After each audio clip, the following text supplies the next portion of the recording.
ब्राह्मण था। वह रोज पीपल को जल से सींचता था। पीपल में से रोज एक लड़की निकलती और कहती, पिताजी मैं आपके साथ जाऊंगी। यह सुनते सुनते बूढ़ा दिन ब दिन कमजोर होने लगा। तो बुढ़िया ने पूछा कि क्या बात है। बूढ़ा बोला कि पीपल से एक लड़की निकलती है और कहती है कि वह भी मेरे साथ चलेगी। बुढ़िया बोली कि कल ले आना उस लड़की को, जहाँ 6 लड़कियां पहले से ही हमारे घर में है, वहाँ 7वीं लड़की और सही। अगले दिन बूढ़ा उस लड़की को घर ले आया। घर लाने के बाद बूढ़ा ब्राह्मण आटा मांगने गया तो उसने पहले दिनों की अपेक्षा आज ज्यादा आटा मिला था। जब बुढ़िया वह आटा छानने लगी तो लड़की ने कहा कि लाओ माँ, मैं छान देती हूँ। जब वह आटा छानने बैठी तो परात भर गई। उसके बाद माँ खाना बनाने जाने लगी तो लड़की बोली कि आज रसोई मैं बनाऊंगी। तो बुढ़िया बोली कि ना, तेरे हाथ जल जाएंगे। लेकिन लड़की नहीं मानी। वह रसोई में खाना बनाने गई तो उसने तरह तरह के 36 व्यंजन बना डाले और आज सभी ने भर पेट खाना खाया। इससे पहले वह आधा पेट भूखा ही रहते थे। रात हुई तो बुढ़िया का भाई आया और कहने लगा कि दीदी मैं तो खाना खाऊंगा। बुढ़िया परेशान हो गई कि अब खाना कहाँ से लाऊंगी। लड़की ने पूछा कि क्या बात है माँ।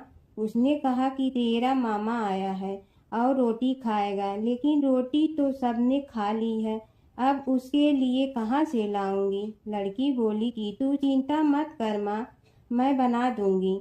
और वह रसोई में गई और मामा के लिए 36 व्यंजन बना दी। मामा ने भरपेट खाया और कहा भी कि ऐसा खाना इससे पहले उसने कभी नहीं खाया है। बुढ़िया ने कहा कि भाई तेरी बावनी भाजी है, उसी ने बनाया है। शाम हुई तो लड़की बोली कि माँ चौका लगा के चौके का दिया जला देना, कोठे में मैं सोऊंगी। बुढ़िया बोली कि ना बेटी, तू डर जाएगी।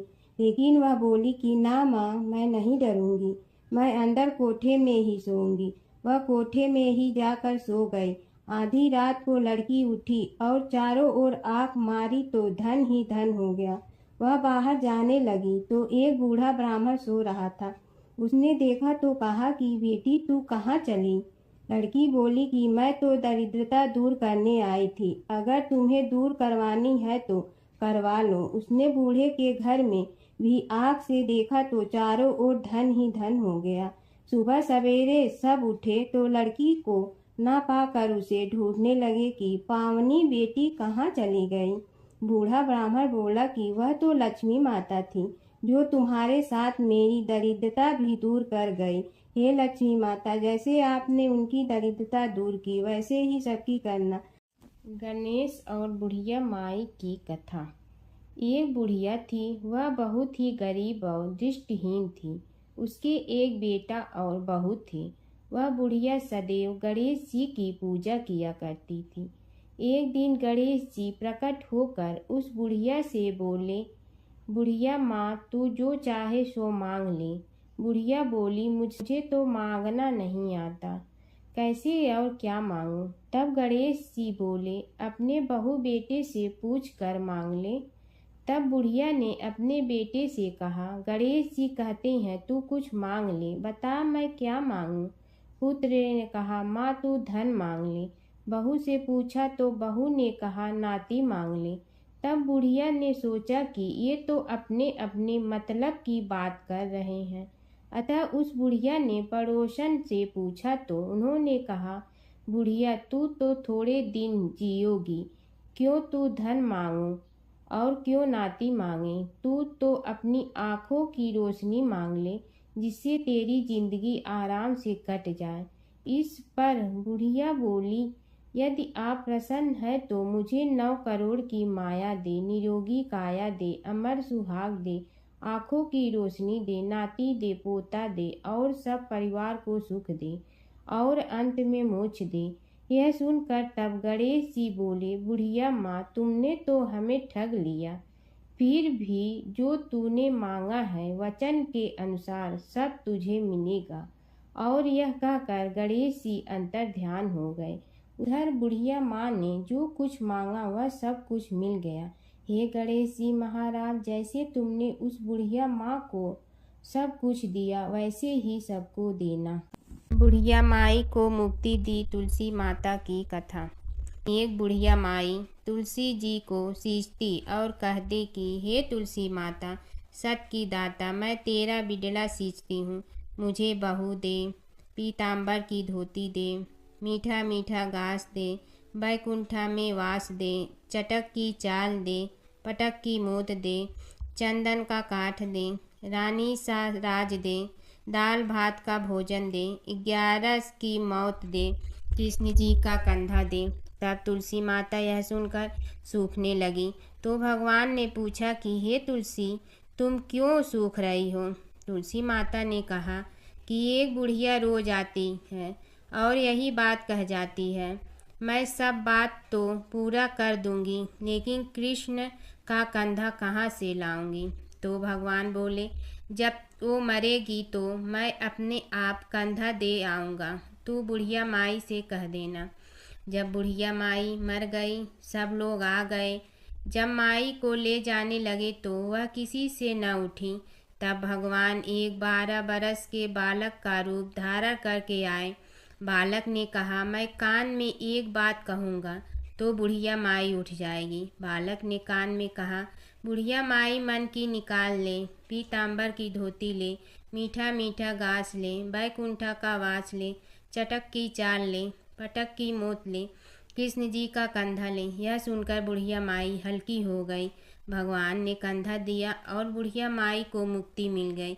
हे तुलसी माता, जैसे बुढ़िया माई को मुक्ति दी वैसे सबको देना। जमुना की कहानी। प्राचीन समय में एक गांव था जिसमें 2 बहनें रहा करती थी। एक बहन का नाम गंगा था तो दूसरी बहन का नाम जमुना था। एक बार दोनों बहनें एक साहूकार के खेत से गुजर रही थी तो जमुना ने 13 दाने जौ के तोड़ लिए, जिसे देख गंगा बोली कि तुझे तो ग्रहण लग गया, तूने चोरी की है। इस पर जमुना बोली कि अब मेरा ग्रहण कैसे धुलेगा। गंगा ने कहा कि तुझे 12 साल तक साहूकार के यहाँ नौकरी करनी पड़ेगी, तभी तेरा पाप धुलेगा और ग्रहण से मुक्ति मिलेगी। जमुना साहूकार के यहाँ नौकरी के लिए जाती है और अपने लिए काम मांगती है। साहूकार उसे काम पर रख लेता है, लेकिन काम करने से पहले जमुना उसे कहती है कि मैं सारे काम करूंगी लेकिन 4 काम नहीं करूंगी। जूठे बर्तन नहीं मांजूंगी, झाड़ू नहीं लगाऊंगी, बिस्तर नहीं बिछाऊंगी और दिया नहीं जलाऊंगी। 12 साल के बाद कुंभ का मेला लगा तो साहूकारनी भी कुंभ नहाने जाने लगी। जमुना ने उसे जाते देख कहा कि कुंभ के मेले में मेरी बहन गंगा मिलेगी तो उसे यह सोने का टक्का दे देना, इससे वह अपने हाथों में सुंदर चूड़ियां पहन लेगी। साहूकारनी ने कुंभ के मेले में गंगा को वह सोने का टका दे दिया। गंगा ने उनसे वह टका लेते हुए कहा कि मेरी बहन को कहना कि उसके 12 वर्ष पूरे हो गए हैं, अब वह वहां वापिस आ जा। साहूकार व साहूकारनी वापिस घर आए तब जमुना मटके में पानी भर रही थी। दोनों जमुना से बोले कि हमने सोने का वह टका तेरी बहन गंगा को दे दिया था और उसने कहा है कि तेरे 12 वर्ष पूरे हो गए हैं, इसलिए अब तुम वापिस जाओ। यह समाचार सुनते ही जमुना सहस्त्र धारा में बदल गई और बहने लगी। जमुना जी का यह रूप देखकर साहूकार और साहूकारनी परेशान हो गई थी। हमारे घर में जमुना माता ने काम किया, हमें तो अब ग्रहण लग गया है, हम यह ग्रहण कैसे उतारेंगे। जमुना भागकर गंगा माता के पास चली गई। गंगा ने जमुना से पूछा कि तुम साहूकारनी से कुछ कहकर आई हो या ऐसे ही बिना बताए आ गई। तब जमुना बोली कि मैं तो कुछ भी बताकर नहीं आई हूँ। गंगा ने कहा कि जा उन्हें धीरज दे आ, नहीं तो उन्हें जीवन भर असंतोष ही रहेगा।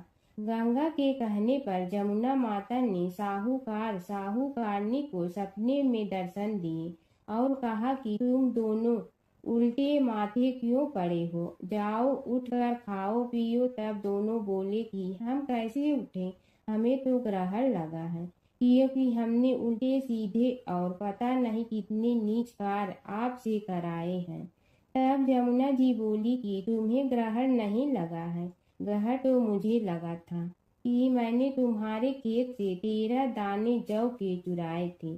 मैं तो अपना ग्रहण उतारने तुम्हारे घर आई थी। मेरा ग्रहण तुम्हारे घर में 12 वर्ष तक रहने से उतर गया है और मेरी मुक्ति हो गई है। जमुना जी ने कहा कि तुम्हें कोई ग्रहण नहीं लगा है, उल्टे मेरे 12 वर्ष तक यहाँ रहने से तुम्हारी भी मुक्ति हो गई है। यह कहकर जमुना जी स्वप्न से चली गई। दोनों उठकर देखते हैं कि उनके घर में पहले से भी अधिक धन हो गया है। हे जमुना माता, जैसे आपने साहूकार व साहूकारनी की मुक्ति कराई, वैसे ही आप अपने सभी भक्तों की करना। नगर बसेरे की कहानी। किसी गांव में एक भाट व एक जाट रहता था। दोनों में घनिष्ठ मित्रता थी। एक बार जाट अपनी बहन के घर जाने को तैयार हुआ तो भाट अपनी ससुराल जाने को तैयार हुआ। दोनों साथ चल पड़े तो रास्ते में रुककर एक कुएं की मुंडेर पर बैठ गए। जाट ने भाट से कहा कि नगर बसेरा कर लेते हैं।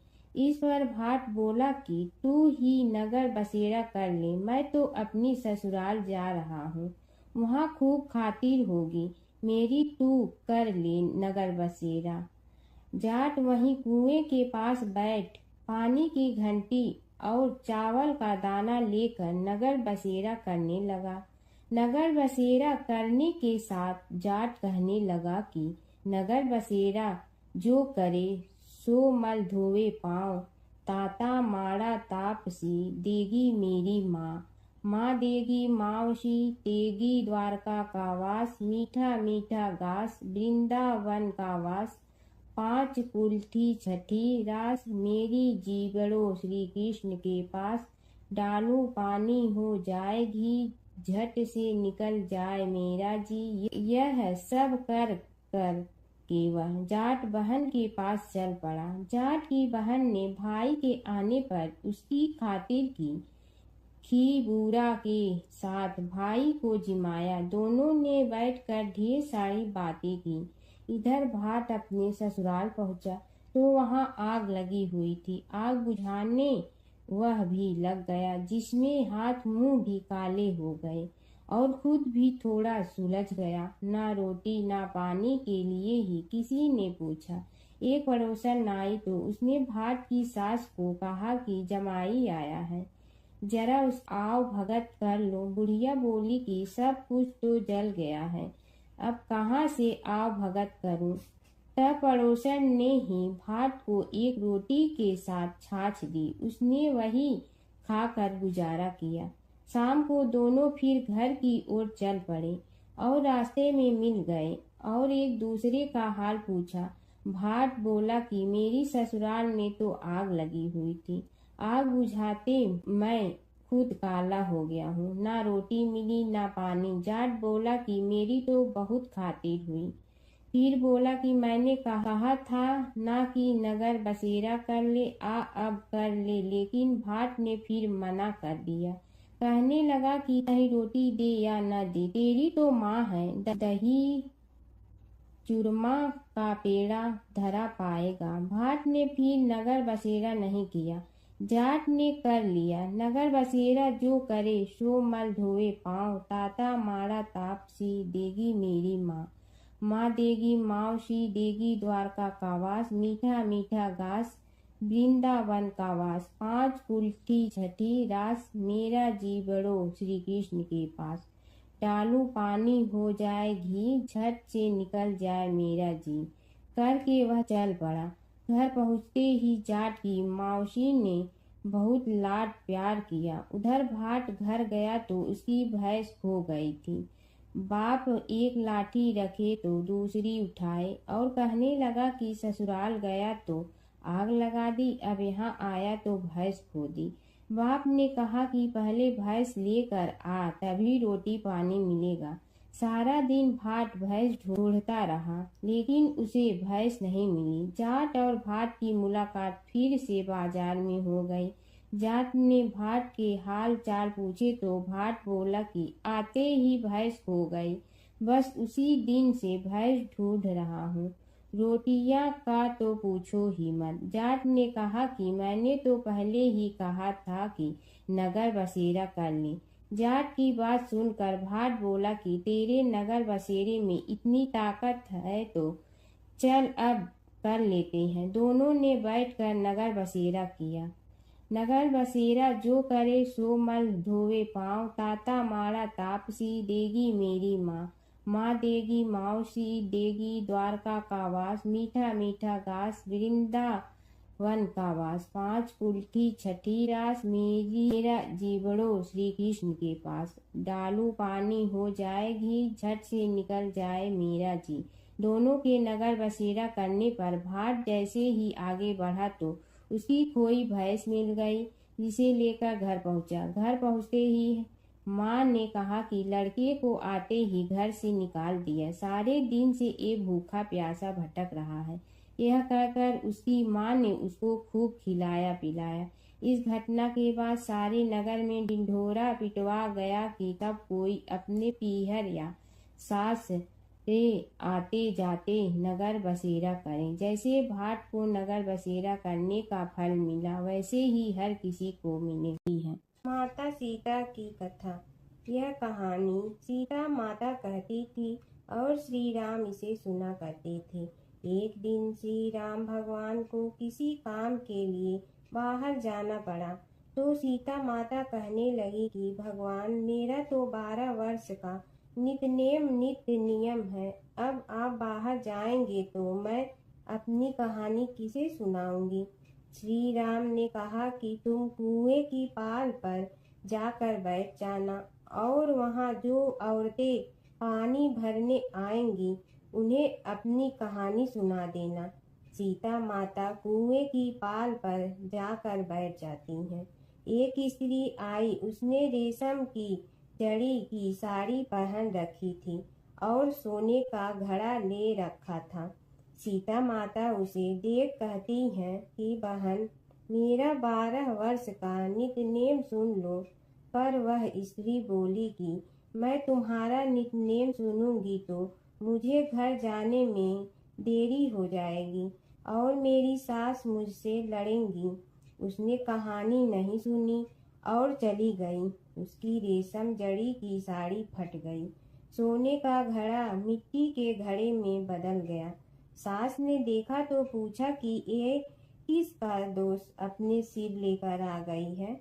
बहू ने कहा कि कुएं पर एक औरत बैठी थी, उसने कहानी सुनने के लिए कहा, लेकिन मैंने सुनी नहीं, जिसका यह फल मिला है। बहू की बात सुनकर अगले दिन वही साड़ी और घड़ा लेकर सास कुएं की पाल पर गई। सास को वहीं माता सीता बैठी मिली, तो माता सीता ने कहा कि बहन, मेरी कहानी सुन लीजिए। सास बोली कि एक बार छोड़, मैं तो 4 बार कहानी सुन लूंगी। राम आए लक्ष्मण आए, देश के पुजारी आए, नित नेम का नेम लाए, आओ राम बैठो राम। तपी रसोई जियो राम, माखन मिश्री खाओ राम। दूध बतासा पियो राम, सूत के पलका मोठो राम। साल दुसाला पोठो राम, साल दुसाला ओढ़ो राम। जब बोलो जब राम ही राम, राम संवारे सबके काम। खाली घर भंडार भरेंगे, सबका बेड़ा पार करेंगे। श्री राम जय राम जय जय राम। सास बोली कि बहन, कहानी तो बहुत अच्छी लगी। कहानी सुनकर सास घर चली गई और उसकी साड़ी फिर से रेशम जड़ी की बन गई। मिट्टी का घड़ा फिर सोने के घड़े में बदल गया। बहू कहने लगी, सासू माँ, आपने ये सब कैसे किया। सास ने कहा कि बहू, तू दोष लगा के आई थी और मैं अब दोष उतार कर आ रही हूँ। बहू ने फिर पूछा कि वह कुएं वाली स्त्री कौन है। सास बोली कि वे सीता माता थी। वे पुराने से नया कर देती हैं, खाली घर में भंडार भर देती हैं। वह लक्ष्मी जी का वास घर में कर देती हैं। आदमी की जो भी इच्छा हो उसे पूरा कर देती हैं। बहू बोली कि ऐसी कहानी मुझे भी सुना दो। सास बोली कि ठीक है, तुम भी सुनो। और सास ने कहानी शुरू की। राम आए लक्ष्मण आए, देश के पुजारी आए, नित नेम का नेम लाए, आओ राम बैठो राम, तपी रसोई जियो राम, माखन मिश्री खाओ राम, दूध बतासा पियो राम, सूत के पलका मोठो राम, साल दुसाला पोठो राम, साल दुसाला ओढ़ो राम, जब बोलो जब राम ही राम, राम संवारे सबके काम, खाली घर भंडार भरेंगे, सबका बेड़ा पार करें, श्री राम जय राम जय जय राम। कहानी सुनकर बहू बोली कि कहानी तो बहुत अच्छी है। सास ने कहा कि ठीक है, इस कहानी को रोज कहा करेंगे। अब सास बहू रोज सवेरे उठती, नहाती धोती और पूजा करने के बाद नितनेम की सीता की कहानी कहती। एक दिन उनके यहाँ एक पड़ोस की औरत आई और बोली कि बहन जरा सी आँच दे ना। तो वह बोली कि आज तो अभी हमने जलाई ही नहीं। पड़ोसन ने कहा कि तुम सुबह 4 बजे से उठकर क्या कर रही हो? फिर उन्होंने कहा कि सुबह उठकर हम पूजा करते हैं, फिर सीता माता की नितनेम की कहानी कहते हैं। पड़ोसन ने उसी बात सुनकर फिर कहा कि सीता माता की कहानी कहने से तुम्हें क्या मिलता है? वे बोली कि इनकी कहानी कहने से घर में भंडार भर जाते हैं, सारे काम सिद्ध होते हैं, मन की इच्छा भी पूरी हो जाती है। पड़ोसन कहती है कि बहन ऐसी कहानी तो मुझे भी सुना दो। फिर वह बोली कि ठीक है, तुम भी यह कहानी सुन लो। राम आए लक्ष्मण आए, देश के पुजारी आए, नित नेम का नेम लाए, आओ राम बैठो राम। सारी कहानी सुनने के बाद पड़ोसन कहने लगी, बहन कहानी तो मुझे बहुत अच्छी लगी। अब वह पड़ोसन भी नित नेम सीता माता की कहानी कहने लगी। कहानी कहने से सीता माता ने पड़ोसन के भी भंडार भर दिए। अब तो पूरे मोहल्ले में नित नेम की कथा चल पड़ी। हर किसी की मनोकामना पूरी होने लगी। हे सीता माता, जैसे आपने उनके भंडार भरे वैसे ही आप हमारे भी भंडार भरना, सबकी भरना, कहानी सुनने वाले के भी और कहानी कहने वाले के भी। प्राचीन काल की बात है। नैमिषारण्य क्षेत्र में ऋषि महर्षि और साधु संतों का समाज जुड़ा था। उसमें श्री सूत जी भी विद्यमान थे। शौनक जी ने उनकी सेवा में उपस्थित होकर निवेदन किया कि हे अज्ञान रूप घोर तिमिर को नष्ट करने में करोड़ों सूर्यों के समान प्रकाशमान श्री सूत जी हमारे कानों के लिए अमृत के समान जीवन प्रदान करने वाले कथा तत्व का वर्णन कीजिए। हे सूत जी, हमारे हृदयों में ज्ञान के प्रकाश की वृद्धि तथा भक्ति, वैराग्य और विवेक की उत्पत्ति जिस कथा से हो सकती हो वह हमारे प्रति कहने की कृपा कीजिए। शौनक जी की जिज्ञासा से सूत जी बड़े प्रसन्न हुए। पूरा तन इतिहासों के स्मरण से उनका शरीर पुलकायमान हो रहा था। वे कुछ देर उसी स्थिति में विराजमान रहकर कुछ विचार करते रहे और अंत में बोले, शौनक जी, इस विषय में आपके चित्त में बड़ी जिज्ञासा है।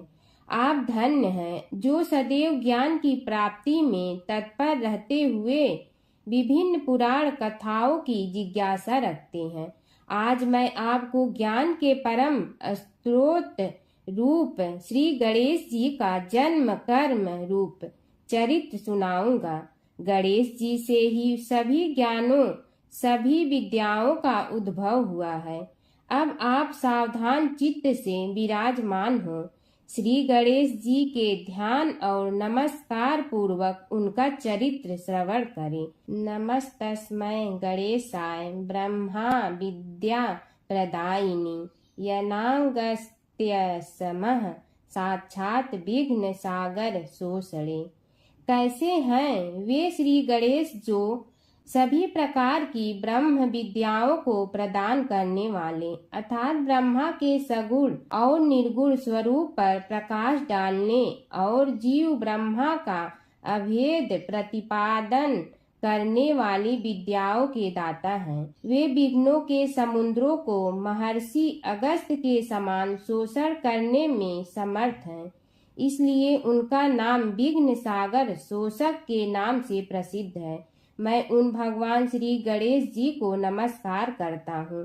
प्रथम पूजा के अधिकारी श्री गणेश जी, यह कहकर सूत जी कुछ समय के लिए मौन हो गए और फिर बोले, शौनक जी, भगवान गणेश जी ही सर्वप्रथम पूजा प्राप्ति के अधिकारी हैं। किसी भी देवता की पूजा करो, पहले उनकी पूजा करो। शौनक जी ने निवेदन किया, हे भगवान, हे सूत, सर्वप्रथम यह बताने की कृपा कीजिए कि गणेश जी को प्रथम पूजा का अधिकार किस प्रकार प्राप्त हुआ। इस विषय में मेरी बुद्धि मोह को प्राप्त हो रही है कि सृष्टि रचयिता ब्रह्मा जी, पालन करता भगवान नारायण और संहार करता शिव जी में से किसी को प्रथम पूजा का अधिकारी क्यों नहीं माना गया। यह त्रिदेव ही तो सबसे बड़ा देवता माने जाते हैं। सूत जी ने कहा, शौनक जी, यह भी एक रहस्य ही है। देखो, अधिकार मांगने से नहीं मिलता, इसके लिए योग्यता होनी चाहिए। संसार में अनेकों देवी देवताएं पूजे जाते हैं। पहले जो जिसका इष्ट देव होता है वह उसी की पूजा किया करता है। इससे बड़े देवताओं के महत्व में कमी आने की आशंका उत्पन्न हो गई। इस कारण देवताओं में परस्पर विवाद होने लगा। वे उसका निर्णय प्राप्त करने के लिए शिव जी के पास पहुँचे और प्रणाम करके पूछने लगे, प्रभु, हम सब में प्रथम पूजा का अधिकारी कौन है। शिव जी सोचने लगे कि किसे प्रथम पूजा का अधिकारी माने। तभी उन्हें एक युक्ति सूझी। बोले, देवगण, इसका निपटारा बातों से नहीं तथ्यों से होगा। इसके लिए एक प्रतियोगिता रखनी होगी, शिव की परिक्रमा करने की प्रतियोगिता। देवगण उनका मुख देखने लगे, शंकित हृदय से सोचने लगे कि कैसी प्रतियोगिता रहेगी। यह शिव जी ने उनके मन के भाव ताड़ लिए, इसलिए सांत्वना भरे शब्दों में बोले, घबराओ मत, कोई कठिन परीक्षा नहीं ली जाएगी। बस इतना ही कि सभी अपने अपने वाहनों पर चढ़कर संसार की परिक्रमा करो और फिर यहाँ लौट आओ। जो पहले लौटेगा वही सर्वप्रथम पूजा का अधिकारी होगा। अब क्या देर थी, सभी अपने अपने वाहन पर चढ़कर दौड़ पड़े। किसी का वाहन गजराज था तो किसी का सिंह, किसी का भैंसा तो किसी का मृग, किसी का हंस तो किसी का उल्लू, किसी का अश्व तो किसी का श्वान। अभिप्राय यह है कि वाहनों को विविधता के दर्शन उस समय जितने भले प्रकार से हो सकते थे उतने अन्य समय में नहीं। सबसे गया बीता वाहन गणेश जी का था मूषक, उससे चूहा भी कहते हैं। ऐसे वाहन के बल भरोसे इस प्रतियोगिता में सफल होना तो क्या, सम्मिलित होना भी हास्यास्पद है। गणेश जी ने सोचा, छोड़ो, क्या होगा प्रतियोगिता में भाग लेने से, हम तो यहाँ बैठे रहकर ही तमाशा देखेंगे। वे बहुत देर तक विचार करते रहे। अंत में उन्हें एक युक्ति सूझी। शिव जी स्वयं ही जगदाता हैं, यह संसार उन्हीं का प्रतिबिंब है, तब क्यों न इन्हीं की परिक्रमा कर ली जाए। इनकी परिक्रमा करने से ही संसार की परिक्रमा हो जाएगी। ऐसा निश्चय कर उन्होंने मूषक पर चढ़कर शिव जी की परिक्रमा की और उनके समक्ष जा पहुँचे। शिव जी ने कहा, तुमने परिक्रमा पूर्ण कर ली। उन्होंने उत्तर दिया, जी हाँ। शिव जी सोचने लगे कि इसे तो यहीं घूमते हुए देखा, फिर परिक्रमा कैसे कराया। देवताओं का परिक्रमा करके लौटना आरंभ हुआ और उन्होंने गणेश जी को वहां बैठे देखा तो माथा ठनक गया। फिर भी साहस करके बोले, अरे तुम विश्व की परिक्रमा के लिए नहीं गए। गणेश जी ने कहा, अरे मैं कब का यहाँ आ गया। देवता बोले, तुम्हें तो कहीं भी नहीं देखा। गणेश जी ने उत्तर दिया, देखते कहाँ से, समस्त संसार शिव जी में विद्यमान है। इनकी परिक्रमा करने से ही संसार की परिक्रमा पूर्ण हो गई। सूत जी बोले, शौनक, इस प्रकार गणेश जी ने अपनी बुद्धि के बल पर ही विजय प्राप्त कर ली। उनका कथन सत्य था, इसलिए कोई विरोध करता भी तो कैसे। बस उसी दिन से गणेश जी की प्रथम पूजा होने लगी। सूत जी बोले, हे शौनक जी, यह एक तथ्य है कि गणेश जी ही उसके पात्र हैं। वे बड़े देवता का भी कार्य सिद्धि में विघ्न उपस्थित होने पर उन विघ्न राज का आश्रय न लिया हो। हे शौनक, वे देव भी बड़े दयालु हैं। नाम तो शिव जी का ही आशुतोष है, किंतु वे सर्वात्मा और सर्वरक्षक प्रभु तो शिव जी की अपेक्षा भी शीघ्र ही प्रकट हो जाते हैं। उनका भक्त कभी किसी संकट में नहीं पड़ता। यदि प्रारब्ध वशात कभी किसी विपत्ति में पड़ भी जाता है तो गणेश्वर की उपासना करने पर उनके अनुग्रह से उनके समस्त दुख दूर होकर परम सुख की प्राप्ति होती है। शौनक ने कहा, हे सूत जी, हे महाभाग, हे प्रभु, मैं गणेश जी के विभिन्न चरित्रों का अध्ययन करना चाहता हूँ, तो मुझे बताइए कि किस ग्रंथ का अवलोकन करूँ। हे दयामय, आपको तो उनके समस्त चरित्र विदित है कि यदि आप ही उन्हें सुनाने की कृपा करें तो मेरा अत्यधिक उपकार होगा। सूत जी बोले, हे शौनक भगवान, गणेश्वर के इतने चरित्र हैं कि उन सब का कथन इस जीवा से संभव नहीं, क्योंकि प्रभु अनंत, प्रभु चरित्र अनंता वाली बात समस्त विद्वान ऋषि मुनि कहते हैं। फिर भी गणेश जी प्रथम पूजा के अधिकारी होने के कारण समस्त देव चरित्रों में जुड़े हुए हैं, इसलिए उनका प्रभाव भी सर्वाधिक व्यापक है। हे मुने, हे शौनक, वे भगवान सर्व समर्थ हैं। वे सभी का तिरस्कार करने में समर्थ हैं, किंतु उनका तिरस्कार कोई भी नहीं कर सकता। यह त्रिलोक्य उन्हीं भगवान के संकेत पर नित्य करता है। इसकी समस्त क्रियाएं उन्हीं की इच्छा पर आश्रित हैं। हे शौनक भगवान गणेश्वर स्वयं कहते हैं, शिवे विष्णु च शक्तौ च सूर्ये मयि निराधिप यो भेद बुद्धि योगः स सम्य योगो मतो मम। हे नरेश्वर, हे वरेण्य, शिव, विष्णु, शक्ति, सूर्य और मुझ गणेश में जो अभेद बुद्धि योग है, मेरे मत में वही सम्यक योग है। इससे यह भी सिद्ध है कि समस्त देवता उन्हीं के स्वरूप हैं। वे ही भगवान विभिन्न कार्य रूपों के अनुसार अपना भिन्न भिन्न नाम रखते हैं। हे मुनि श्रेष्ठ, उन सब देवताओं के चरित्र भी उन्हीं गणराज के चरित्र हैं। यद्यपि सब चरित्र एक ही ग्रंथ में मिलने में संभव नहीं है, फिर भी गणेश्वर के अनेकों प्रमुख चरित्रों का वर्णन गणेश पुराण में हुआ है। राजा सोमकांत का वृत्तांत कथन। शौनक जी ने पूछा, हे प्रभु, गणेश पुराण का आरंभ किस प्रकार हुआ, यह मुझे बताने की कृपा करे। इस पर सूत जी ने कहने लगे, हे शौनक, यद्यपि गणेश पुराण है तो बहुत प्राचीन, क्योंकि भगवान गणेश्वर तो आदि हैं। न जाने कब से गणेश जी अपने उपासकों पर कृपा करते चले आ रहे हैं।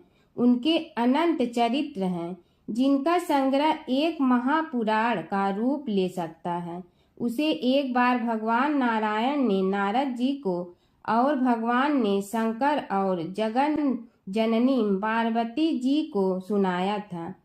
बाद में वही पुराण संक्षेप रूप में ब्रह्मा जी ने महर्षि वेद व्यास को सुनाया और फिर व्यास जी ने महर्षि भृगु को सुनाया। भृगु ने कृपा करके सौराष्ट्र के एक राजा सोमकांत को सुनाया था। तब से वह पुराण अनेक कथाओं में विस्तृत होता रहा और अनेक कथाओं से रहित होता हुआ अनेक रूप में प्रचलित है। शौनक जी ने पूछा, भगवान, आप यह बताने का कष्ट करें कि राजा सोमकांत कौन था। उसने महर्षि से गणेश पुराण का श्रवण कहाँ किया था, उस पुराण के श्रवण से उसे क्या क्या उपलब्धियां हुई। हे नाथ, मुझे श्री गणेश्वर की कथा के प्रति उत्कंठा बढ़ती ही जा रही है। सूत जी बोले, हे शौनक, सौराष्ट्र के देवनगर नाम की एक प्रसिद्ध राजधानी थी। वहाँ का राजा सोमकांत था। वह अपनी प्रजा का पुत्र के समान पालन करता था। वह वेद ज्ञान संपन्न, शस्त्र विद्या में पारंगत एवं प्रबल प्रतापी राजा, समस्त राजाओं में मान्य तथा अत्यंत वैभवशाली था। उसका ऐश्वर्य कुबेर के भी ऐश्वर्य को लज्जित करता था। उसने अपने पराक्रम से अनेकों देश जीत लिए थे। उसकी पत्नी अत्यंत रूपवती, गुणवती, धर्माज्ञा एवं पतिव्रत धर्म का पालन करने वाली थी। वह सदैव अपने प्राणनाथ की सेवा में लगी रहती थी। उसका नाम सुधर्मा था। जैसे वह प्रतिव्रता थी, वैसे ही राजा भी एक पत्नी व्रता का पालन करने लगा। उसके हेमकांत नामक एक सुंदर पुत्र था। वह भी सभी विद्याओं का ज्ञाता और अस्त्र शस्त्रादि के अभ्यास में निपुण हो गया था। यह सभी श्रेष्ठ लक्षणों से संपन्न, सद्गुणी एवं प्रजा जनों के हितों का अत्यंत पोषक था। इस प्रकार राजा सोमकांत स्त्री, पुत्र, पशु, वाहन, राज्य एवं प्रतिष्ठा आदि से सब प्रकार सुखी था। उससे दुख तो था ही नहीं। सभी राजागण उसका हार्दिक सम्मान करते थे तथा उसकी श्रेष्ठ कीर्ति भी संसार व्यापी थी। परंतु युवावस्था के अंत में सोमकांत को घृणित कोष्ठ रोग हो गया। उसके अनेक उपचार किए गए, किंतु कोई लाभ नहीं हुआ। रोग शीघ्रता से बढ़ने लगा और उसके कीड़े पड़ गए।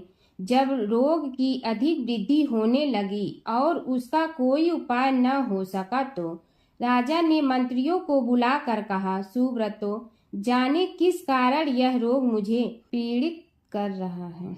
अवश्य ही यह किसी पूर्व जन्म के पाप का फल होगा। इसलिए मैं अब अपना समस्त राजपाट छोड़कर वन में रहूंगा। मेरे पुत्र हेमकांत को मेरे समान मानकर राज्य शासन का धर्म पूर्वक संचालन कराते रहें। यह कहकर राजा ने शुभ दिन दिखवाकर अपने पुत्र हेमकांत को राज्य पद पर अभिषेक किया और अपनी पत्नी सुधर्मा के साथ निर्जन वन की ओर चल दिया। प्रजापालक राजा के वियोग में समस्त प्रजा जन अश्रु बहाते हुए उनके साथ चले गए। राज्य की सीमा पर पहुंचकर राजा ने अपने पुत्र, अमात्यगण और प्रजा जनों को समझाया, आप सब लोग धर्म के जानने वाले, श्रेष्ठ आचरण में तत्पर एवं सहृदय हैं। यह संसार तो वैसे भी परिवर्तनशील है। जो आज है वह कल नहीं था और आने वाले कल में भी नहीं रहेगा। इसलिए मेरे जाने से दुख का कोई कारण नहीं है। मेरे स्थान पर मेरा पुत्र सभी कार्यों को करेगा। इसलिए आप सब उसके अनुशासन में रहते हुए उसे सदैव सम्मान करते रहें। फिर पुत्र से कहा, बेटा, यह स्थिति सभी के समझ आती रही है। हमारे पूर्व पुरुष भी परंपरागत रूप से वृद्धावस्था आने पर वन में जाते रहे हैं। मैं कुछ समय पहले ही वन में जा रहा हूँ, तो कुछ पहले या पीछे जाने में कोई अंतर नहीं पड़ता। यदि कुछ वर्ष बाद जाऊं तब भी मोह का त्याग करना ही होगा। इसलिए हे वत्स, तुम दुखित मत हो और मेरी आज्ञा मानकर राज्य शासन को ठीक प्रकार चलाओ। ध्यान रखना, क्षत्रिय धर्म का कभी त्याग न करना और प्रजा को सदा सुखी रखना। इस प्रकार राजा सोमकांत ने सभी को समझा बुझाकर वहां से वापस लौट आया और स्वयं अपनी पतिव्रता भार्या के साथ वन में प्रवेश किया। पुत्र हेमकांत के आग्रह से उसने सुबल और ज्ञान गम्य नामक 2 आत्माओं को भी साथ ले लिया। उन सब ने एक समतल एवं सुंदर स्थान देखकर वहां विश्राम किया। तभी उन्हें एक मुनि कुमार दिखाई दिया। राजा ने उससे पूछा, तुम कौन हो, कहाँ रहते हो? यदि उचित समझो तो मुझे बताओ। मुनि बालक ने कोमल बाणी में कहा, मैं महर्षि भृगु का पुत्र हूँ। मेरा नाम च्यवन है। हमारा आश्रम निकट में ही है। अब आप भी अपना परिचय दीजिए। राजा ने कहा, मुनि कुमार, आपका परिचय पाकर मुझे बड़ी प्रसन्नता हुई। मैं सौराष्ट्र के देवनगर नामक राज्य का अधिपति रहा हूँ। अब अपने पुत्र को राज्य देकर मैंने अरण्य की शरण ली है। मुझे कुष्ठ रोग अत्यंत पीड़ित किए हुए हैं। उसकी निवृत्ति का कोई उपाय करने वाला हो तो कृपा कर मुझे बताइए। मुनि कुमार ने कहा, मैं अपने पिताजी से अपना वृतांत कहता हूँ, फिर वे जैसा कहेंगे आपको बताऊंगा। यह कहकर मुनि बालक चला गया और कुछ देर में ही आकर बोला, राजन, मैंने आपका वृतांत अपने पिताजी को बताया। उनकी आज्ञा हुई है कि आप सब मेरे साथ आश्रम में चलकर उनसे भेंट करें, तभी आपके रोग के विषय में भी विचार किया जाएगा। राजा सोमकांत के पूर्व जन्म का वृत्तांत भृगु द्वारा वर्णन। राजा अपनी पत्नी और अमात्यों के सहित च्यवन के साथ साथ भृगु आश्रम में जा पहुंचा और उन्हें प्रणाम कर बोला, हे भगवान, हे महर्षि, मैं आपकी शरण हूँ। आप मुझ कुष्ठी पर कृपा कीजिए। महर्षि बोले, राजन, यह तुम्हारे किसी पूर्व जन्म कृत पाप का ही उदय हो गया है। इसका उपाय मैं विचार करके बताऊंगा। आज तो तुम सब स्नान आज से निवृत्त होकर रात्रि विश्राम करो। महर्षि की आज्ञा अनुसार सबने स्नान भोजन आदि के उपरांत रात्रि व्यतीत की और प्रातः काल स्नान आदि नित्य कर्मों से निवृत्त होकर महर्षि की सेवा में उपस्थित हुए। महर्षि ने कहा, राजन, मैंने तुम्हारे पूर्व जन्म का वृतांत जान लिया हूँ और यह भी विदित कर लिया है कि किस पाप के फल से तुम्हें इस रोग की प्राप्ति हुई है। यदि तुम चाहो तो उसे सुना दूं। राजा ने हाथ जोड़कर निवेदन किया, बड़ी कृपा होगी मुनिनाथ, मैं उसे सुनने के लिए उत्कंठित हूँ। महर्षि ने कहा, तुम पूर्व जन्म में एक धनवान वैश्य के लाडले पुत्र थे। वह वैश्य विंध्याचल के निकट कौलहार नामक ग्राम में निवास करता था। उसकी पत्नी का नाम सुलोचना था। तुम उसी वैश्य दंपत के पुत्र हुए। तुम्हारा नाम कामद था। तुम्हारा लालन पालन बड़े लाड चाव से हुआ। उन्होंने तुम्हारा विवाह एक अत्यंत सुंदरी वैश्य कन्या से कर दिया था, जिसका नाम कुटुम्बिनी था। यद्यप तुम्हारी भार्या सुशीला थी और तुम्हें सदैव धर्म में निरत देखना चाहती थी, किंतु तुम्हारा स्वभाव वासनांध होने के कारण दिन प्रतिदिन उज्जवल होता जा रहा था। किंतु माता पिता भी धार्मिक थे, इसलिए उनके सामने तुम्हारी उज्ज्वलता दबी रही। परंतु माता पिता की मृत्यु के बाद तुम निरंकुश हो गए और अपनी पत्नी की बात भी नहीं मानते थे। तुम्हें अनाचार में प्रवृत्त देखकर उसे दुख होता था, तो भी उसका कुछ बस न चलता था। तुम्हारी उन्मत्तता चरम सीमा पर थी। अपनों से भी द्वेष और क्रूरता का व्यवहार किया करते थे।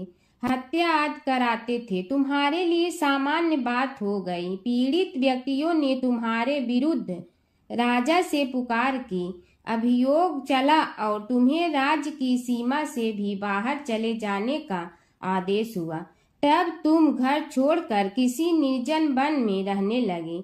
उस समय तुम्हारा कार्य लोगों को लूटना और हत्या करना ही रह गया। एक दिन मध्याह्न काल था। गुणवर्धक नामक एक विद्वान ब्राह्मण उधर से निकला। बेचारा अपनी पत्नी को लिवाने के लिए ससुराल जा रहा था। तुमने उस ब्राह्मण युवक को पकड़कर लूट लिया। प्रतिरोध करने पर उसे मारने लगे तो वह चित्कार करने लगा, मुझे मत मार, मत मार, देख मेरा दूसरा विवाह हुआ है। मैं पत्नी को लेने के लिए जा रहा हूँ। किंतु तुम तो क्रोधवश में ऐसे लीन हो रहे थे कि तुमने उसकी बात सुनकर भी नहीं सुनी। जब उसे मारने लगे तो उसने श्राप दे दिया, अरे हत्यारे, मेरी हत्या के पाप से तो सहस्त्र कल्प तक घोर नरक भोगोगे। तुमने उसकी कोई चिंता न की और सिर काट लिया। राजन, तुमने ऐसी ऐसी एक नहीं बल्कि अनेक निरीह हत्याएं की थी, जिनकी गणना करना भी पाप है। इस प्रकार इस जन्म में तुमने घोर पाप कर्म किए थे, किंतु बुढ़ापा आने पर जब अशक्त हो गए तब तुम्हारे साथ जो क्रूर कर्मा थे वे भी किनारा कर गए। उन्होंने सोच लिया कि अब तो इसे खिलाना भी पड़ेगा, इसलिए मरने दो यहीं। अमोघ प्रभाव गणेश उपासना का कथन। राजन, अब तुम निरालंब थे, चल फिर तो सकते ही नहीं थे। भूख से पीड़ित रहने के कारण रोगों ने भी घेर लिया। उधर से जो कोई निकलता तुम्हें घृणा की दृष्टि से देखता हुआ चला जाता। तब तुम आहार की खोज में बड़ी कठिनाई से चलते हुए एक जीर्ण शीर्ण देवालय में पहुंचा। उसमें भगवान गणेश्वर की प्रतिमा विद्यमान थी। तब न जाने किस पुण्य के उदय होने से तुम्हारे मन में गणेश जी के प्रति भक्ति भाव जागृत हुआ। तुम निराहार रहकर उनकी उपासना करने लगे। उससे तुम्हें सब कुछ मिला और रोग भी कम हुआ। राजन, तुमने अपने साथियों की दृष्टि बचाकर बहुत सा धन एक स्थान पर गाड़ दिया था। अब तुमने उस धन को उसे देवालय के जीर्णोद्धार में लगाने का निश्चय किया। शिल्पी बुलाकर उस मंदिर को सुंदर और भव्य बनवा दिया। इस कारण कुख्याति सुख्याति में बदलने लगी। फिर यथा समय तुम्हारी मृत्यु हुई। यमदूतों ने पकड़कर तुम्हें यमराज के समक्ष उपस्थित किया। यमराज तुमसे बोले, जीव, तुमने पाप और पुण्य दोनों ही किए हैं और दोनों का ही भोग तुम्हें भोगना है, किंतु पहले पाप का फल भोगना चाहते हो पुण्य का। इसके उत्तर में तुमने प्रथम अपने पुण्य कर्मों के भोग की इच्छा प्रकट की और इसीलिए उन्होंने तुम्हें राजकुल में जन्म लेने के लिए भेज दिया। पूर्व जन्म में तुमने भगवान गणाध्यक्ष का सुंदर एवं भव्य मंदिर बनवाया था, इसलिए तुम्हें सुंदर देह की प्राप्ति हुई। यह कहकर महर्षि भृगु कुछ रुके। उन्होंने देखा कि राजा को इस वृतांत पर शंका हो रही है।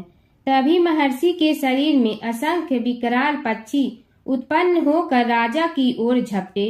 उनकी चोंच बड़ी तीक्ष्ण थी, जिनसे वे राजा के शरीर को नोच नोच कर खाने लगे। उसके कारण उत्पन्न असहनीय पीड़ा से व्याकुल हुए राजा ने महर्षि के समक्ष हाथ जोड़कर निवेदन किया, प्रभु, आपका आश्रम तो समस्त द्वेष आदि से परे है और यहाँ मैं आपकी शरण में बैठा हूँ। तब यह पक्षी मुझे आकर ही क्यों पीड़ित कर रहे हैं? हे मुनिनाथ, इनसे मेरी रक्षा कीजिए। महर्षि ने राजा के अंतर्वचन सुनकर सांत्वना देते हुए कहा, राजन, तुमने मेरे वचनों में शंका की थी और जो मुझ सत्यवादी के कथन में शंका करते हैं उसे खाने के लिए मेरे शरीर से इसी प्रकार पक्षी प्रकट हो जाते हैं, जो कि मेरे हुंकार करने पर भस्म हो जाया करते हैं।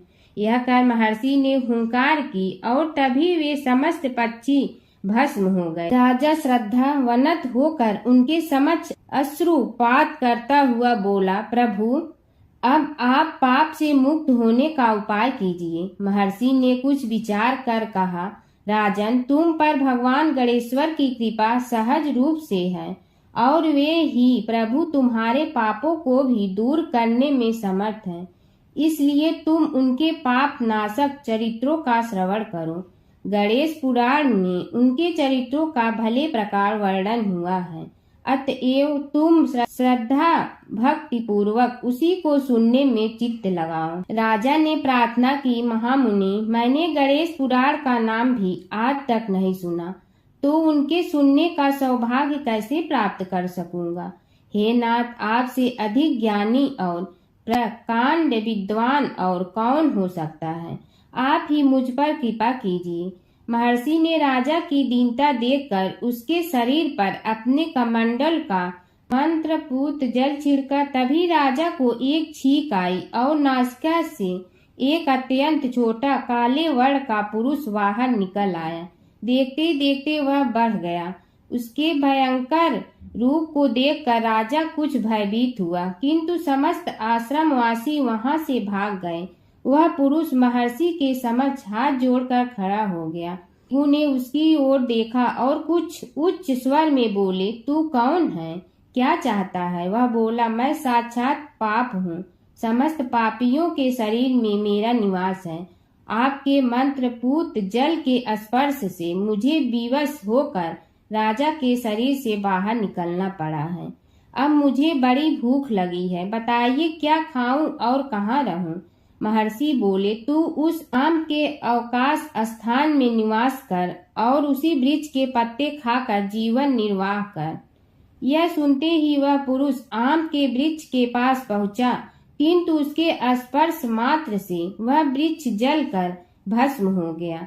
फिर जब पाप पुरुष को रहने के लिए कोई स्थान दिखाई न दिया तो वह भी अंतर्हित हो गया। भगवान विष्णु और नारद की कथा। एक बार नारद मुनि जी ने भगवान विष्णु जी से पूछा, हे भगवान, आपका इस समय सबसे प्रिय भक्त कौन है?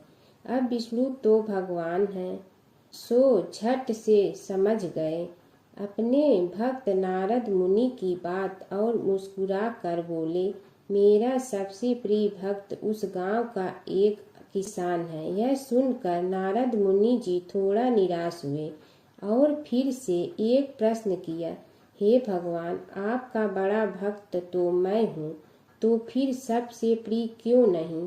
भगवान विष्णु जी ने नारद मुनि जी से कहा, इसका जवाब तो तुम खुद ही दोगे। जाओ, एक दिन उसके घर रहो और फिर सारी बात मुझे बताना। नारद मुनि जी सुबह सवेरे मुंह अंधेरे उस किसान के घर पहुंच गए।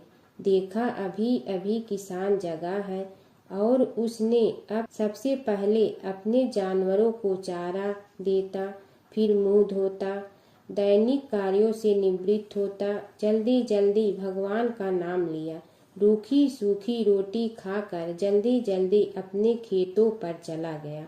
सारा दिन खेतों में काम किया और शाम को वापस घर आया। जानवरों को अपनी जगह बांधा, उन्हें चारा पानी डाला, हाथ धोया, मुंह धोया, फिर थोड़ी देर भगवान का नाम लिया, फिर परिवार के संग बैठकर खाना खाया और कुछ बातें की और फिर से सो गया। अब सारा दिन यह सब देखकर नारद मुनि जी भगवान विष्णु के पास वापिस आए और बोले, भगवान, मैं आज सारा दिन उस किसान के संग रहा, लेकिन वो तो ढंग से आपका नाम भी नहीं ले सकता।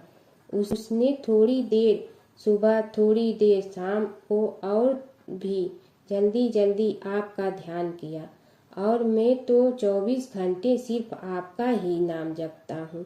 क्या आपका सबसे प्रिय भक्त वो गरीब किसान ही है? भगवान विष्णु जी ने नारद की बात सुनकर कहा, अब इसका जवाब भी तुम मुझे खुद ही देना। और भगवान विष्णु जी ने एक कलश अमृत से भरा नारद मुनि को थमाया और बोले, इस कलश को लेकर तुम तीनों लोकों की परिक्रमा करके आओ, लेकिन ध्यान रहे अगर एक बूंद भी अमृत नीचे गिरा तो तुम्हारी सारी भक्ति और पुण्य नष्ट हो जाएगी। नारद मुनि तीनों लोकों की परिक्रमा करके जब भगवान विष्णु के पास वापस आए तो खुश होकर बोले, भगवान, मैंने एक बूंद भी अमृत नीचे नहीं गिरने दिया। विष्णु भगवान ने पूछा, और इस दौरान तुमने मेरा नाम कितना बार लिया, मेरा स्मरण कितनी बार किया? तो नारद बोले, अरे भगवान जी, मेरा तो सारा ध्यान इस अमृत पर था, फिर आपका ध्यान कैसे करता? भगवान विष्णु ने कहा, हे नारद, देखो उस किसान को, वो अपना कर्म करते हुए भी नियमित रूप से मेरा स्मरण करता है, क्योंकि जो अपना कर्म करते हुए भी मेरा जाप करे वो ही मेरा सबसे प्रिय भक्त है। तुम तो सारे दिन खाली बैठे ही जप करते हो, और जब तुम्हें कर्म दिया तो मेरे लिए तुम्हारे पास समय ही नहीं था। तो नारद मुनि सब समझ गए और भगवान के चरण पकड़कर बोले, हे भगवान, आपने मेरा अहंकार तोड़ दिया, आप धन्य हैं। एक समय की बात है, एक भाई बहन रहते थे। बहन का नियम था कि वह अपने भाई का चेहरा देखते ही खाना खाती थी। हर रोज वह सुबह उठती थी और जल्दी जल्दी सारा काम करके अपने भाई का मुंह देखने के लिए उसके घर जाती थी। एक दिन रास्ते में एक पीपल के नीचे गणेश जी की मूर्ति रखी थी। उसने भगवान के सामने हाथ जोड़कर कहा कि मेरे जैसा अमर सुहाग और मेरे जैसा अमर पीहर सबको दीजिए।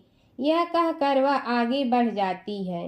जंगल के झाड़ियों के कांटे उसके पैरों में चुभा करते थे।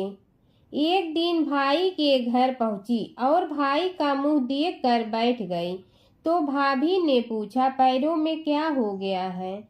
यह सुनकर उसने भाभी को जवाब दिया कि रास्ते में जंगल के झाड़ियों के गिरे हुए कांटे पांव में चुभ गए हैं। जब वह वापस अपने घर आ जाए तब भाभी ने अपने पति से कहा कि रास्ते को साफ करवा दो, आपकी बहन के पांव में बहुत सारे कांटा चुभ गए हैं। भाई ने तब कुल्हाड़ी लेकर सारी झाड़ियों को काटकर रास्ता साफ कर दिया, जिससे गणेश जी का स्थान भी वहां से हट गया। यह देखकर भगवान गुस्सा हो गए और उसके भाई के प्राण हर लिए। लोग अंतिम संस्कार के लिए जब भाई को ले जा रहे थे तब उसकी भाभी रोते हुए लोगों से कही, थोड़ी देर रुक जाओ, उसकी बहन आने वाली है। वह अपने भाई का मुंह देखे बिना नहीं रह सकती है, उसका यह नियम है। तब लोगों ने कहा, आज तो देख लेगी पर कल कैसे देखेगी? रोज दिन की तरह बहन अपने भाई का मुंह देखने के लिए जंगल में निकली। तब जंगल में उसने देखा कि सारा रास्ता साफ किया हुआ है। जब वह आगे बढ़ी तो उसने देखा कि सिद्धि विनायक को भी वहां से हटा दिया गया है। तब उसने जाने से पहले गणेश जी को एक अच्छे स्थान पर रखकर उन्हें स्थान दिया और हाथ जोड़कर बोली, भगवान, मेरे जैसा अमर सुहाग और मेरे जैसा अमर पीहर सबको देना। और फिर बोलकर आगे निकल गई। भगवान सोचने लगे, अगर इसकी नहीं सुनी तो हमें कौन मानेगा, हमें कौन पूजेगा? तब सिद्धि विनायक ने उसे आवाज दी, बेटी, इस खेजड़ी की 7 पत्तियां लेकर जा और उसे कच्चे दूध में धोकर भाई के ऊपर छींटा मार देना, वह उठकर बैठ जाएगा। यह सुनकर जब पीछे मुड़ी तो वहां कोई नहीं था। फिर वह यह सोचने लगी कि ठीक है, जैसा सुना वैसा कर लेती हूँ। फिर वह 7 खेजड़ी की पत्तियां लेकर अपने भाई के घर पहुंची। उसने देखा वहां कई लोग बैठे हुए हैं। भाभी बैठी रो रही है और भाई की लाश रखी है। तब उसने पत्तियों को बताए हुए नियम के तहत भाई के ऊपर इस्तेमाल किया। तब भाई उठकर बैठ गया। भाई बोला बहन से, मुझे बहुत ही गहरी नींद आ गई थी। तब बहन बोली, यह नींद किसी दुश्मन को भी न आए। और उसने सारी बात अपने भाई को बता दी। धर्मराज जी की परम भक्त पोपा बाई की कथा। एक गांव में एक पोपा बाई रहती थी। जब वह 5 साल की थी तभी से वह नियम से धर्मराज जी व्रत की कथा सुनती थी और व्रत करती थी। एक दिन उसने अपने भाई व भाभी से कहा कि मैं शादी नहीं करूंगी, अब मैं अपना समय भगवान की पूजा अर्चना में ही बिताना चाहती हूँ। इसलिए मेरी झोपड़ी गांव के बाहर बनवा दो और गांव में सबको कह दो कि वह अपनी गाय व बछड़ों को मेरे यहाँ ही घास भूस चरने को भेज दो और जिसकी भी इच्छा हो, श्रद्धा हो, मुझे खाना भिजवा दो। एक दिन नगर का राजा शिकार खेलने जंगल में आया और गांव के बाहर जंगल के पास बनी झोपड़ी देखकर रुक गया। झोपड़ी के पास जाकर उसने आवाज लगाई कि कौन है, लेकिन भीतर से कोई आवाज न आने पर वह लगातार दरवाजा खटखटाता रहा। तब पोपा बाई उठी और कहने लगी कि कौन हो तुम जो बार बार दरवाज़ा बजा रहे हो, क्यों आवाज़ लगा रहे हो। राजा ने कहा कि मैं यहाँ का राजा हूँ और तुम्हारे साथ विवाह करूँगा। पोपा बाई ने कहा कि जहाँ से आए हो वहीं चले जाओ, मैं किसी पराये आदमी का मुँह नहीं देखती हूँ। राजा ने पोपा बाई की एक नहीं सुनी और जबरदस्ती उठा ले गया। तब पोपा बाई ने राजा को श्राप दिया कि तुम्हारा सारा राजपाट नष्ट हो जाएगा। महल में आने पर राजा की रानियों ने सारी बात सुनकर राजा से अनुरोध किया कि पोपा बाई को वहीं वापस छोड़ आओ। राजा जब पोपा बाई को वापस झोपड़ी में छोड़ने जाने लगा तो रास्ते में पाप की नदी आई जिसमें राजा डूब गया। कुछ समय बाद पोपा बाई मृत्यु के बाद धर्मराज जी के यहाँ पहुँची और धर्मराज जी ने उन्हें स्वर्ग का राज दे दिया। एक बार एक सेठ व सेठानी मृत्यु लोक से स्वर्ग लोक आए तो उसके द्वार बंद देखकर वह धर्मराज जी से द्वार खोलने का आग्रह करते हैं। धर्मराज जी कहते हैं इस द्वार पर पोपा बाई का राज है। इस पर सेठ सेठानी कहते हैं कि हम पोपा बाई को नहीं जानते हैं। धर्मराज जी उन दोनों की बात सुनकर कहते हैं कि तुम दोनों 7 दिन तक मृत्युलोक में रहो। 8 खोपड़ा से राई भरकर 5 कपड़े ऊपर रखकर कहानी सुनकर उद्यापन करना और कहना कि राज है पोपा बाई लेखा लेगी राई राई का। सारे बोलो पोपा बाई की जय। हर व्रत कथा के साथ पढ़ी और सुनी जाने वाली लपसी तपसी की यह कहानी। एक लपसी था, एक तपसी था। तपसी हमेशा भगवान की तपस्या में लीन रहता था। लपसी रोजाना 1.25 सेर की लपसी बनाकर भगवान का भोग लगाकर जीम लेता था। एक दिन दोनों लड़ने लगे। तपसी बोला, मैं रोज़ भगवान की तपस्या करता हूँ इसलिए मैं बड़ा हूँ। लपसी बोला, मैं रोज़ भगवान को 1.25 सेर लपसी का भोग लगाता हूँ इसलिए मैं बड़ा हूँ। नारद जी वहाँ से गुजर रहे थे। दोनों को लड़ता देखकर उनसे पूछा कि तुम क्यों लड़ रहे हो। तपसी ने खुद के बड़ा होने का कारण बताया और लपसी ने अपना कारण बताया। नारद जी बोले, तुम्हारा फैसला मैं करूँगा। दूसरे दिन लपसी और तपसी नहाकर अपनी रोज की भक्ति करने आए तो नारद जी ने छुपकर 1.25 करोड़ की एक अंगूठी उन दोनों के आगे रख दी। तपसी की नज़र उस अंगूठी पर पड़ी जो उसने चुपचाप अंगूठी उठाकर अपने नीचे दबा ली। तब लपसी की नज़र अंगूठी पर पड़ी लेकिन उसने ध्यान नहीं दिया। भगवान को भोग लगाकर लपसी खाना खाने लगा। नारद जी सामने आए तो दोनों ने पूछा कि कौन बड़ा, तो नारद जी ने तपसी से खड़ा होने को कहा। वो खड़ा हुआ तो उसने नीचे दबी अंगूठी दिखाई पड़ी। नारद जी ने लपसी से कहा, तपस्या करने के बाद भी तुम्हारी चोरी करने की आदत नहीं गई, इसलिए लपसी बड़ा है और तुम्हें तुम्हारी तपस्या का कोई फल भी नहीं मिलेगा। तपसी शर्मिंदा होकर माफ़ी मांगने लगा। उसने नारद जी से पूछा, मुझे मेरी तपस्या का फल कैसे मिलेगा। नारद जी ने कहा, यदि कोई गाय और कुत्ते की रोटी नहीं बनाएगा तो फल तुम्हें मिलेगा। यदि कोई ब्राह्मण को भोजन करवा कर दक्षिणा नहीं देगा तो फल तुम्हें मिलेगा। यदि कोई साड़ी के साथ ब्लाउज नहीं देगा तो फल तुझे मिलेगा। यदि कोई दिए से दिया जलाएगा तो फल तुम्हें मिलेगा। यदि कोई सारी कहानी सुने लेकिन तुम्हारी कहानी नहीं सुने तो फल तुझे मिलेगा। उसी दिन से हर व्रत कथा कहानी के साथ लपसी तपसी की कहानी भी सुनी और कही जाती है। ओम जय जगदीश हरे स्वामी जय जगदीश हरे। भक्त जनों के संकट क्षण में दूर करे। ओम जय जगदीश हरे। जो ध्यावे फल पावे दुख बिन दे मन का। सुख संपत्ति घर आवे कष्ट मिटे तन का। ओम जय जगदीश हरे। मात पिता तुम मेरे शरण कहूँ किसकी। तुम विनय और न दूजा आस करूँ जिसकी। ओम जय जगदीश हरे। तुम पूर्ण परमात्मा तुम अंतर्यामी।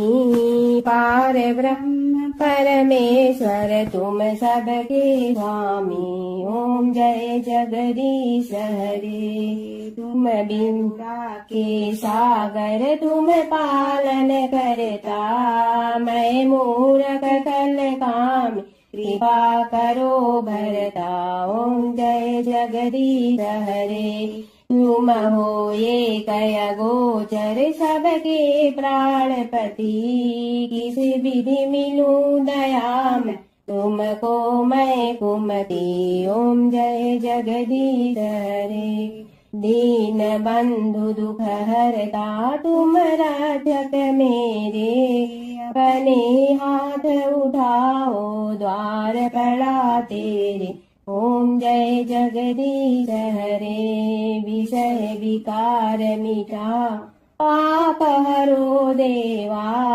श्रद्धा भक्ति बढ़ाओ संतन की सेवा, ओम जय जगदीश हरे। तन मन धन सब तेरा, स्वामी सब कुछ है तेरा, तेरा तुझको अर्पण क्या लागे मेरा, ओम जय जगदीश हरे। जय जगदीश हरे स्वामी जय जगदीश हरे। भक्त जनों के संकट चरण में दूर करे, ओम जय जगदीश हरे स्वामी जय जगदीश हरे।